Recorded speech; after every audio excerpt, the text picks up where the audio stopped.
Over the past 12 months, we have seen a fundamental shift by stepping up for companies the awareness of the impact of climate and environment on their business.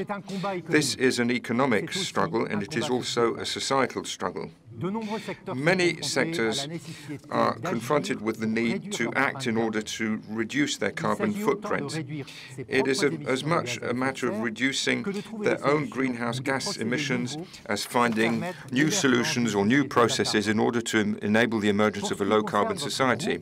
Regarding your group, Air Liquide, on the 23rd of March, we announced as part of our Sustainable Development Goals our ambition to reach carbon neutrality by 2050, consistent with the Paris Agreement, and to reduce our emissions by 33% in absolute value by 2035. This is an extremely ambitious goal for an industry that is using as much energy as our own. And it is through the modernization of our assets, carbon capture, or by using renewable energy that we will be able to achieve these goals. As part of these goals, hydrogen will play a major role. As you know, it is the fascinating subject that is also an intriguing one, because hydrogen will unquestionably be a decisive element for the implementation of a low-carbon society. In 2050, approximately 18% of global energy demand can be met by hydrogen. Your group is a leader in hydrogen and has been so for over 50 years and controls the whole of the value chain and its applications. In recent decades, we have played a key role in order to promote and develop this solution. The establishment of the World Hydrogen Council in 2017 played in this respect a key role. At present, over 100 global companies are represented on the Council. In order to face global warming, hydrogen represents hope and a specific, realistic solution. The post-COVID recovery plans of major industrial countries have included hydrogen on a massive scale.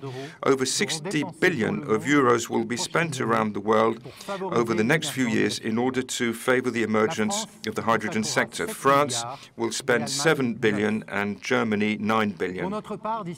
For our part, by 2035, we will invest approximately 8 billion euros in the low-carbon hydrogen value chain.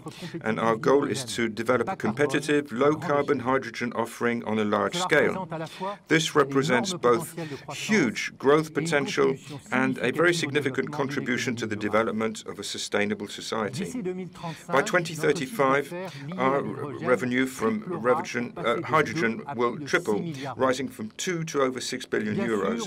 Of course, carbon prices or tax will govern the rise of this sector, but clearly the use of hydrogen will enter our daily lives in many different ways, for heating, for lighting, and of course for transport. The first markets in mobility will probably be those of large vehicles for business use or public transport, such as trains, boats, buses, for which hydrogen represents a very interesting alternative and a competitive one. Aircraft will then follow. Why do we start off with heavy vehicles? Because hydrogen is usually associated with private vehicles. Well, this is because as part of heavy transportation, supply and energy are conducted from fixed points. A bus, a ferry, a train make the same trip in a repetitive manner and often cover large distances. Supply in hydrogen with only storage at the departure and arrival point is therefore highly suited, and ultimately this will lead to zero-emission professional mobility and zero-noise professional mobility. So the first question is how to produce liquid hydrogen in large quantities for mobility. This will be the case in our future plant in Nevada, which will provide hydrogen to California, where there are already over 10,000 hydrogen vehicles. The second question, of course, is producing carbon-free hydrogen. And for this purpose, electrolysis is the key technology. Based on its experience and its position, your group has already established several partnerships in this area.